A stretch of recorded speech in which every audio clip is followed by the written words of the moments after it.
basic statement for the osmosis is here. This is the water high concentration region, and this is the water low concentration region. This is the water low concentration region. So here the water molecules are transporting from water high concentration region to water low concentration region. So this is called cell membrane. This one is the cell membrane, or this is also called semi-permeable membrane. So movement of water molecules from water high concentration region to water low concentration region, right? That one is called as osmosis. That one is called as osmosis. And another terms, here water high concentration means solute low concentration. Here solute low concentration. Here water low concentration means, see here water high concentration. This is water high concentration region. Solute low concentration. This is water low concentration. So this one is solute high concentration. This one is solute high concentration. So the concept is here. Solute is low concentration here. Solute is high concentration here. So movement of water molecules from solute low concentration to solute high concentration. Right? That is another statement. All of you remember here I am giving two statements. One of the statement is here water molecules are moving from water high concentration region to water low concentration region. Right? Other statement is water high concentration means solute low concentration.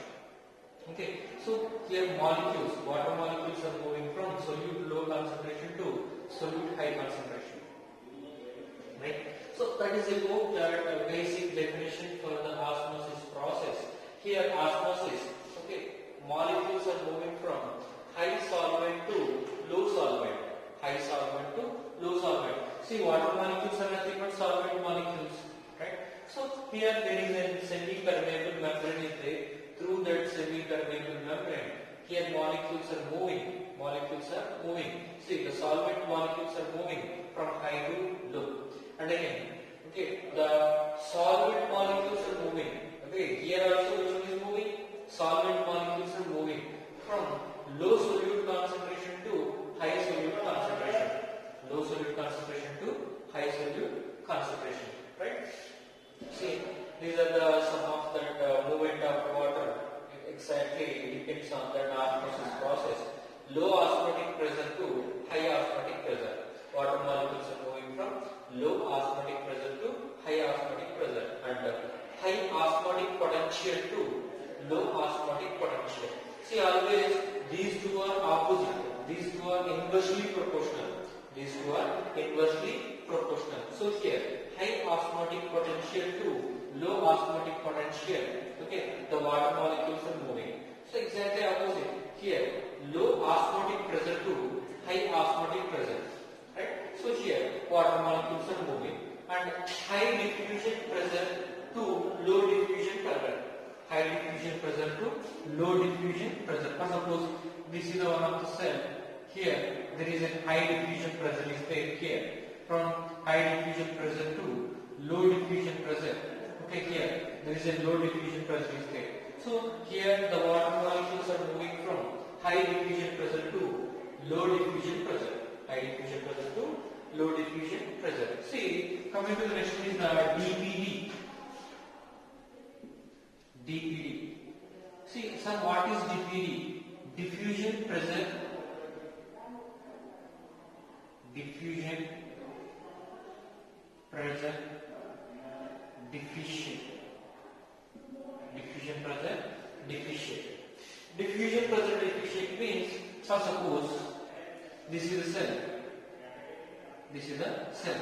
The cell is completely filled with the water. That is the normal condition. Right? Other one, the cell losses. This is the cell. If the cell is completely filled with the water, there is a 10 ml of water. 10 ml of water. Right? See, the same cell losses the 1 ml of water. The same cell losses the 1 ml of water. See, a minimum amount of water is lost. Here, the cell loses the minimum amount of water. That is the 1 ml. That is the 1 ml. So if the cell loses a minimum amount of water, or a cell loses the water, that one is called as diffusion pressure deficient. Diffusion pressure deficient. See, this is a cell. This is a cell, right? It loses the water, and this is another cell. This is another cell, right? This is another cell. Okay, the cell here loses the 2 ml of water. 2 ml of water. For this cell, dPd value is 1. For this cell, dPd value is 1. For this cell, dPd value is 2. For this cell, dPd value is 2.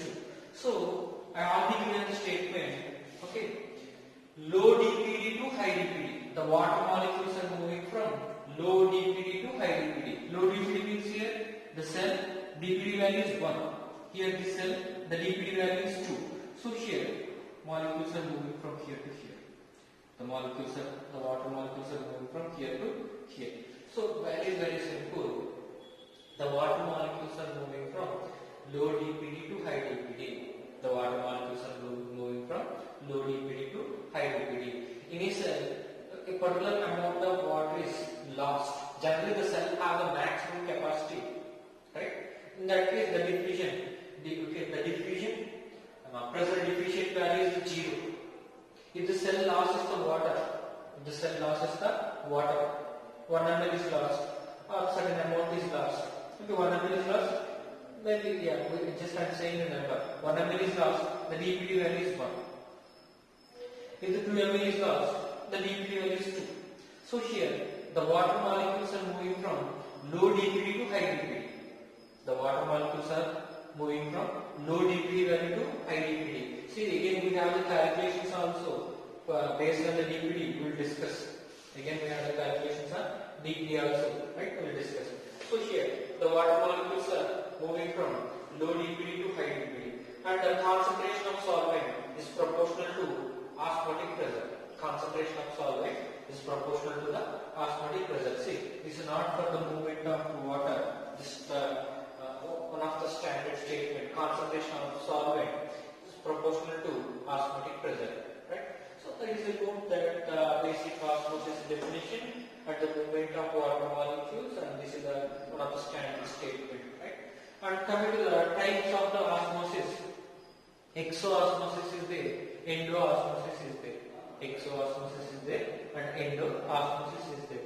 Exoosmosis, we know if the cell loses the water, means the cell contains water molecules are transporting from inside to outside.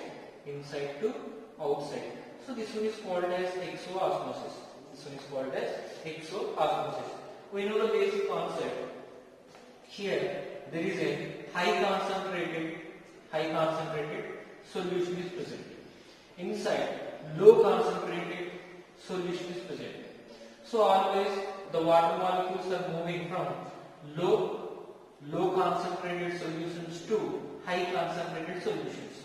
Low concentrated solutions to high concentrated solutions. So low concentrated solutions are here called as hypotonic solutions. Low concentrated solutions are called as hypotonic solutions. High concentrated solutions are called as hypertonic solutions. High concentrated solutions are called as hypertonic solutions. Right?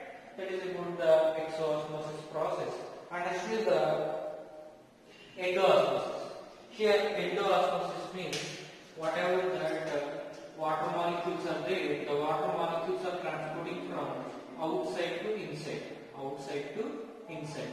Here endo indicates inside, exo indicates outside. So if the water molecules are transported from outside to inside, the condition is called as endoosmosis. Remember all of it here, outside is hypotonic solution, inside is hypertonic solution. Outside is hypotonic solution, inside is hypertonic solution. So this is a low concentrated solute present. Here high concentrated solute is present. So here molecules are moving from here to here, right?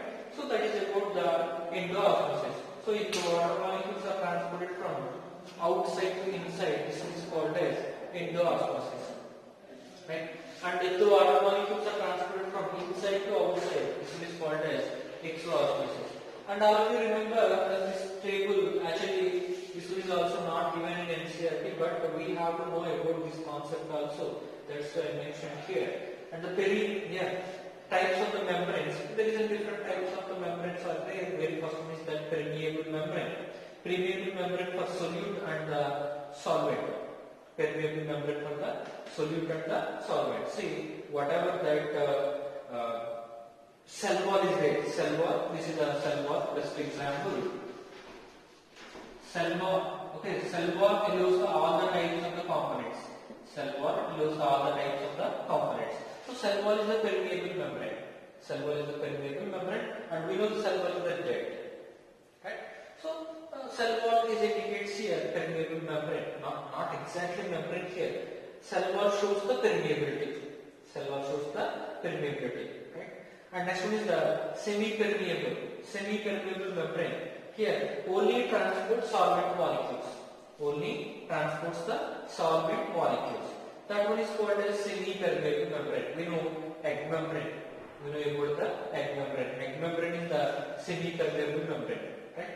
So it only transports the solvent, not the solute. Not the solute. Right? And selective permeable membrane.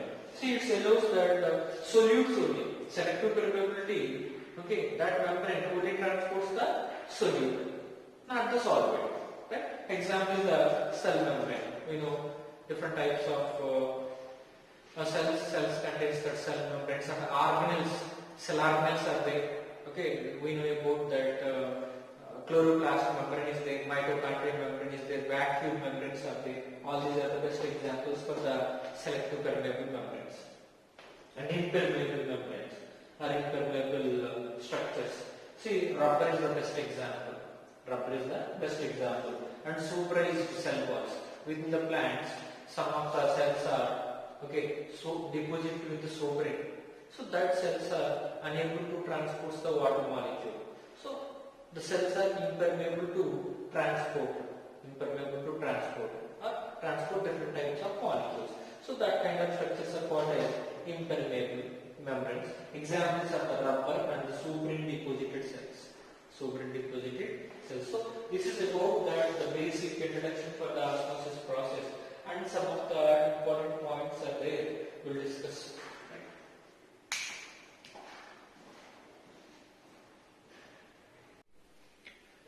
Coming to the next one is the experimental evidence for the osmosis process. Basically here two experiments we are going to discuss. One of the experiment is the potato osmoscope method. See, this one also included in the practical syllabus.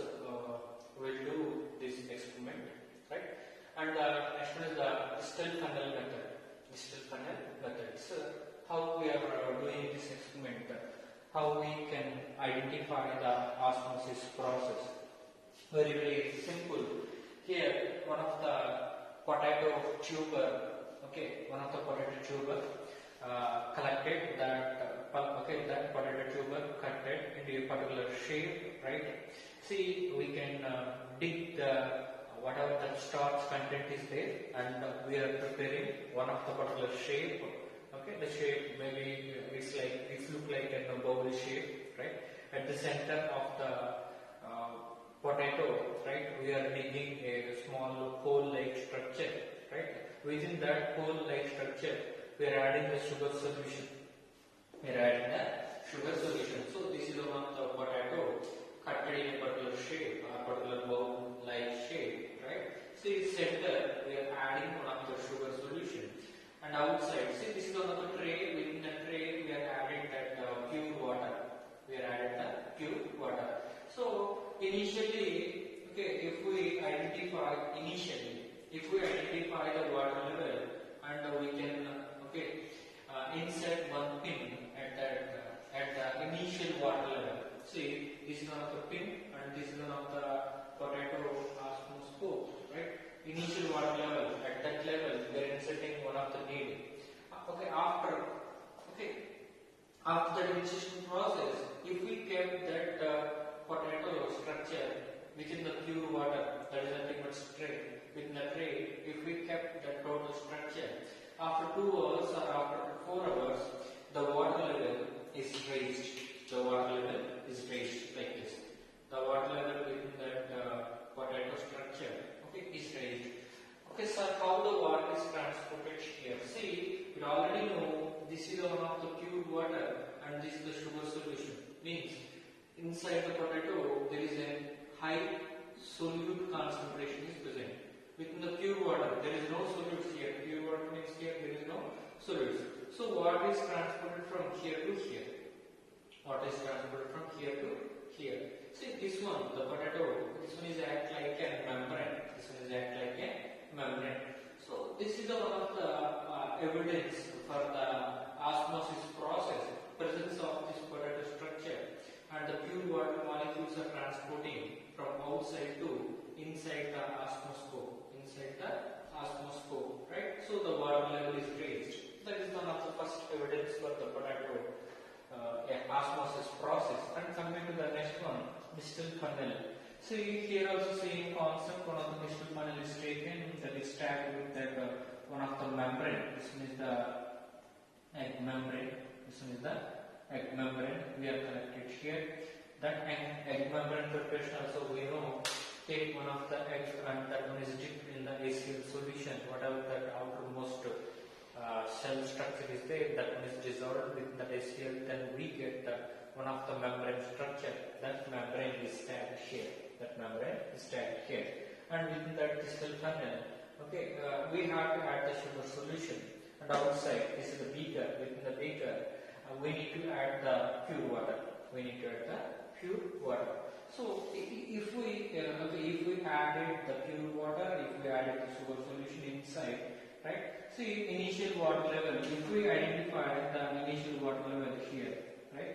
After some time period, if we kept the distal funnel inside the pure water, after certain time period, here water levels are raised.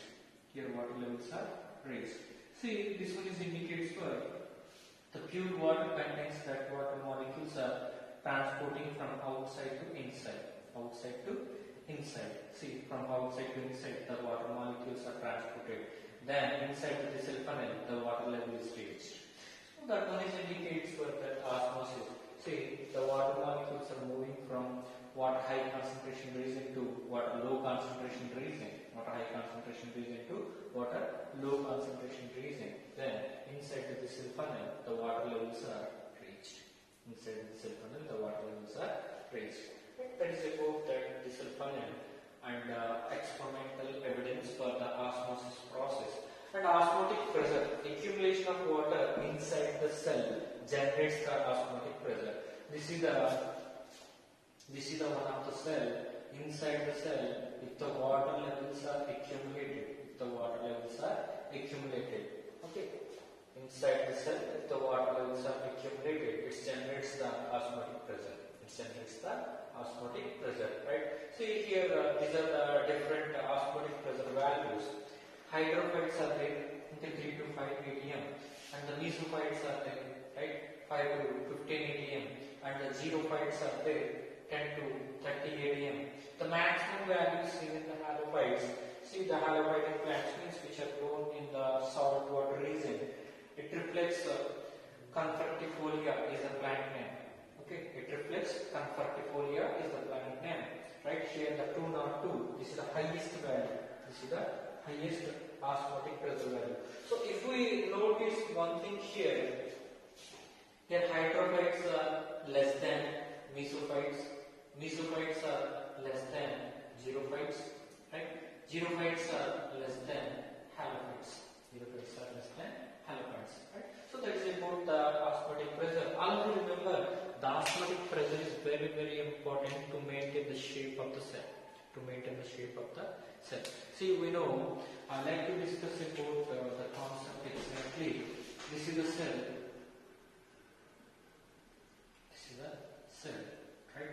If the water is continuously accumulated inside the cell,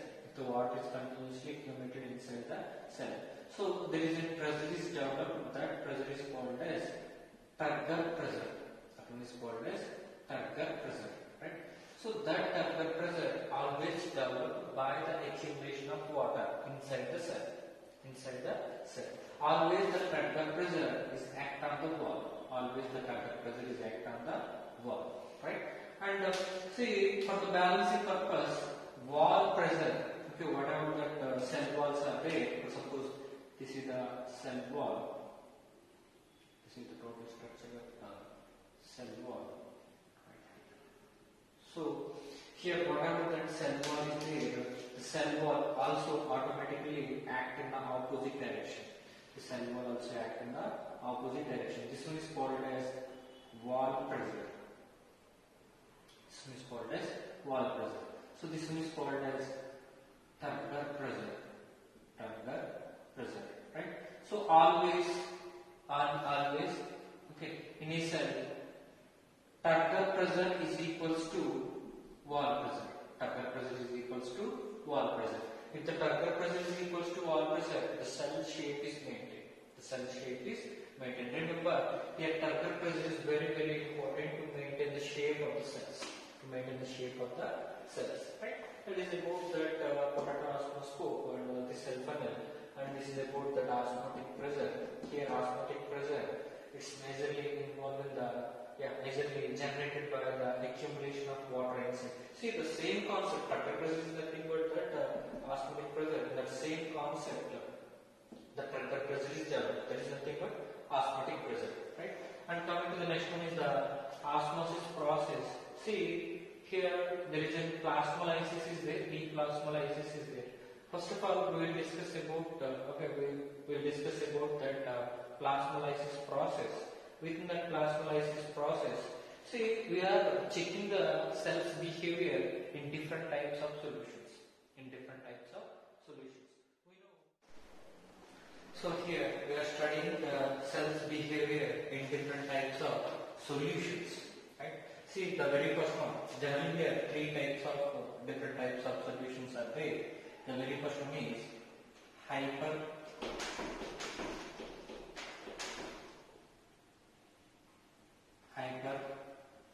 solution. Hypertonic solution. Next one is isotonic solution. Next one is the isotonic solution. And last one is hypotonic solution. Hypotonic solution. Totally three types of solutions are there. Within these three types of solutions, we are checking the cell and the cell behavior, especially regarding to the cytoplasm content or the protoplasm content. We are mainly targeting on that cytoplasm content, right? So here, the cell's behavior in hypertonic solution. So what is hypertonic solution? For suppose this is the one of the cell. This is one of the cell. The cell, right, contains the cytoplasm, and this is a beaker, right, and the beaker contains the one type of solution. So here, inside the cell, there is a low solute concentration is present. Inside the cell, low solute concentration is present, and outside the cell, high solute concentration is present. High solute concentration is present, right? So this kind of solutions are called as hypertonic solution. Isotonic solution. Isotonic solution means both inside and outside the solute concentration is equal. Okay. In the second case, this is the cell. Both inside and outside the solute concentration is equal. The solute concentration is equal, right? And the hypotonic solution. Hypotonic solution means this is the cell, right? So inside high solute concentration, inside high solute concentration, outside low solute concentration, outside low solute concentration. This kind of solutions are called as hypotonic solutions. This kind of solutions are called as hypotonic solutions. So first of all, what is plasmolysis? What is plasmolysis? See, plasmolysis indicated here, whatever the cells, if the cells are kept in hypertonic solution. Whatever the cells, if the cells are kept in hypertonic solutions, then the cell loses the water. The cell loses the water. So, if the cell loses the water, the condition is called as plasmolysis. The condition is called as plasmolysis. So, this is one of the best example, plasmolysis cell. Plasmolyzed cell. So, outside the cell here, there is a high concentrated solution is present. High concentrated solution is present.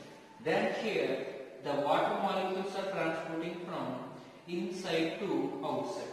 Inside to outside. Remember, here the cell in this condition, the cell loses the water from, the cell loses water first from cytoplasm. First from cytoplasm. Later from the vacuum. Later from the vacuum. First cell loses the water from the cytoplasm and later vacuum. And the plasma membrane detached from the cell wall. The plasma membrane detached from the cell wall means the plasma membrane is separated from the cell wall. The plasma membrane separated from the cell wall. And shrinkage of cytoplasm. Shrinkage of cytoplasm. See, completely here cytoplasm is shrinked. Cytoplasm is shrinked. Due to the reason the water molecules are transported from inside to outside. Right? So this is one of the plasmolyzed cell. This is one of the plasmolyzed cell. Very simple. If the cells are kept in hypertonic solution, in that case, the water molecules are transported from cytoplasm to the hypertonic solutions.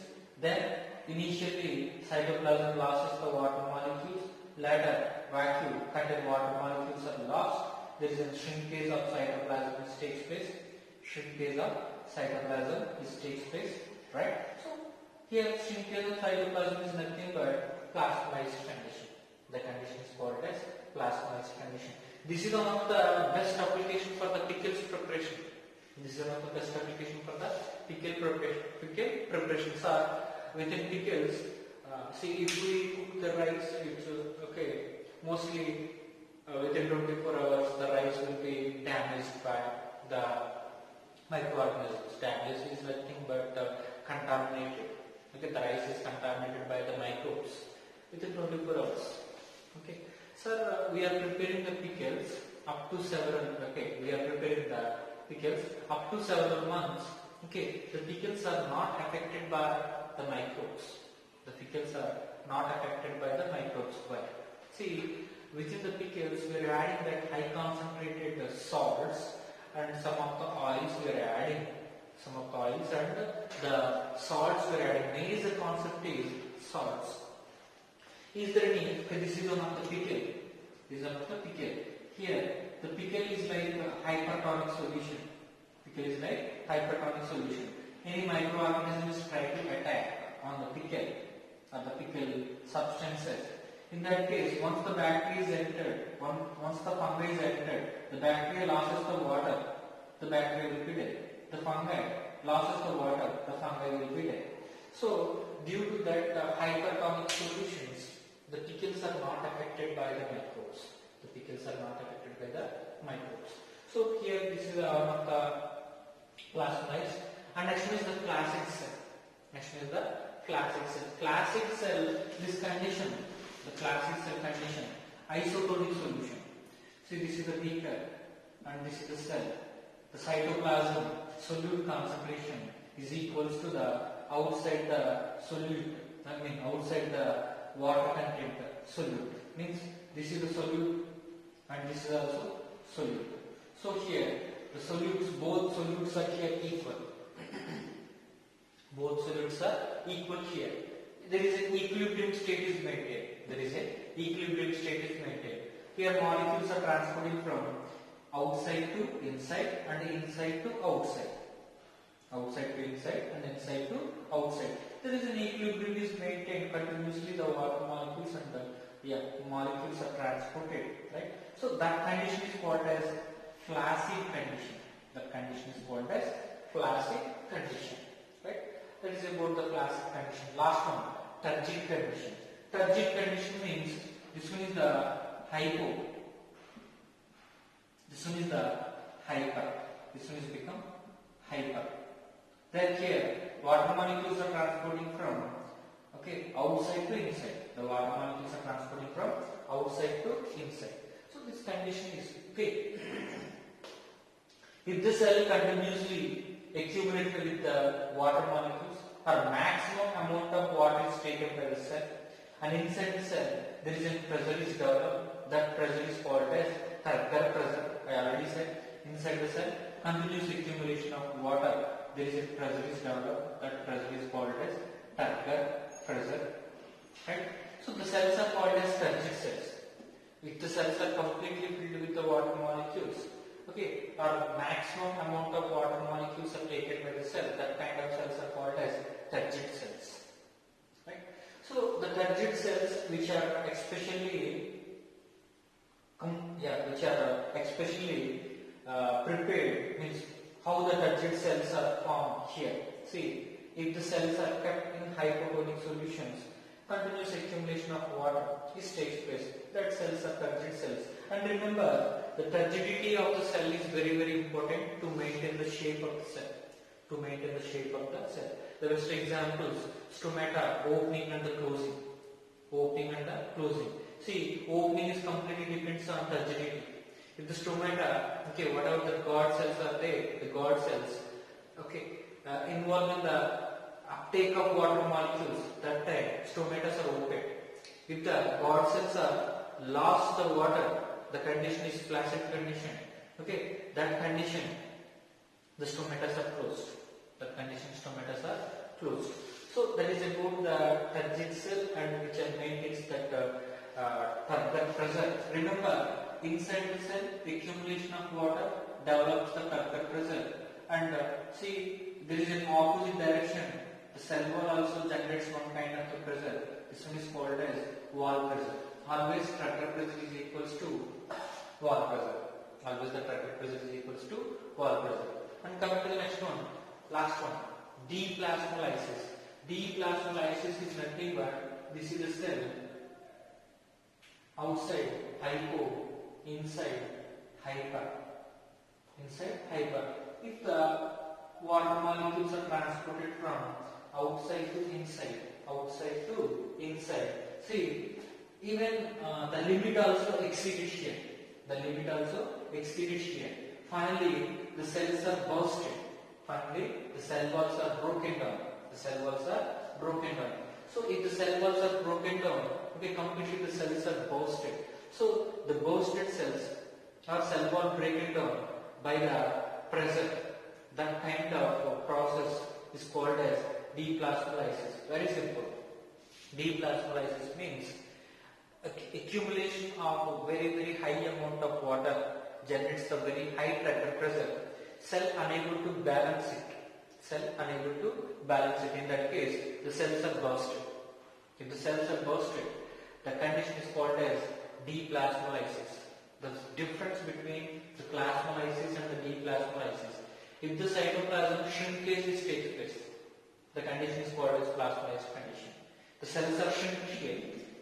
If the cells are bursted by the accumulation of water, the condition is called as deplasmolysis. That is about that osmosis. And these are the three conditions which are given in NCERT also, very, very important. Right? That is about the osmosis process.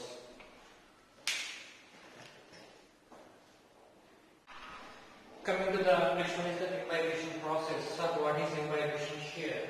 The absorption of water molecules by the hydrocolloid substances which are present in the different types of the cells, especially plant cells. Right? So here absorption is carried out by the hydrocolloid substances. Right? The process is called as imbibition. Here the driving force is the water potential. See, we know that concept is whatever that rocks are there, whatever that wood material is there. One of the best example, during the rainy season, the doors, whatever the window doors are there, whatever the main doors are there which are not properly closed, Due to the reason is when the rains are happened that time, okay, whatever that wood material is there, that woody material absorbs the water molecules and increase the size. See, the absorption process is called as imbibition. The absorption process is called as imbibition, right? So the drying force here, the water potential, the special type of this is a special type of diffusion, right? And the affinity here, imbibate. This one is very important. Imbibate, right? Water. Remember, imbibate. This is water. ATE, right? Imbibate is the water. Imbibate is a substance. Which substance is absorbing, right? That one is called as imbibant, right? Imbibant. This one is substance. Imbibate is the water, right? And biological objects, the dry seeds absorb the water during the seed generation process. The dry wood also absorbs the water. The laminate roots absorbs the water from the atmosphere, and the lichens also absorbs the water from the atmosphere, right? These are the best examples, right? And the significant splitting of rocks and the boulders, whatever that the huge rocks are there, if you want to break down, see before breakdown process, this is like soaking. See, if the rocks are treated with the water continuously, the rocks or the boulders will be broken down, right? The breaking of seed coat also presence of water. That hard coat is changed to the smooth, then the breaking down, the seed coat breaks and seedling will be happens. And seedling comes from the soil. Even soil is also, this is also one type of the barrier. See, during that seedling process, the soil also, okay, whatever that soil is there, the soil also here inhibits that initial growth. So, by that the imbibition process, seedling come out from the soil. Right? The imbibitional capacity here, the agar-agar, okay, this is the maximum one. Next one is the pectin, right? So here agar-agar is greater than the pectin. Pectin is greater than the protein. Proteins are greater than the starch, and starch is greater than the cellulose. Cellulose is greater than the carb. So here, see agar-agar, pectin, proteins, starch, and the cellulose, and last one is the carb. Right? That is about the imbibitional capacity, right? That is about the different concepts. So here we discussed about the different parameters. From next class onwards, we will discuss about the long distance transport, right?